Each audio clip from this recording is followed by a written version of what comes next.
Once upon a time, there was a young man named Alex who lived in a small town on the outskirts of a bustling city. Alex was a timid and fearful person, always afraid of taking risks and trying new things. He had a safe and predictable routine that he followed every day, and he was content with his uneventful life.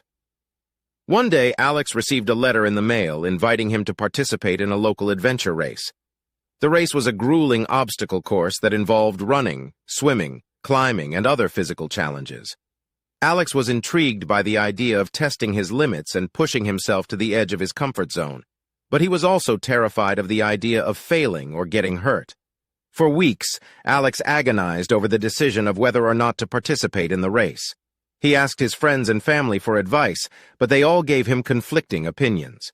Some encouraged him to take the risk and try something new, while others warned him of the dangers and urged him to stay safe and comfortable. Finally, the day of the race arrived, and Alex found himself standing at the starting line with hundreds of other participants. His heart was racing, his palms were sweating, and he felt like he was going to be sick.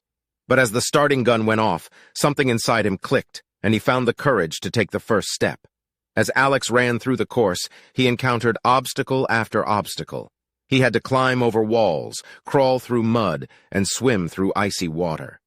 Each challenge was more difficult than the last, and Alex found himself struggling to keep up with the other participants. But despite the difficulty, Alex refused to give up. He dug deep inside himself and found a reserve of strength and determination that he never knew existed. He pushed through the pain and the fear, and he finally crossed the finish line, exhausted but exhilarated. As Alex looked back on the race, he realized that he had learned a valuable lesson. He had always been afraid of fear, believing that it was something to be avoided at all costs.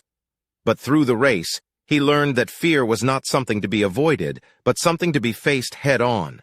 He realized that fear was a natural and necessary part of life, and that the only way to conquer it was to confront it directly. By taking risks and stepping outside his comfort zone, he had discovered a strength and resilience that he never knew he had.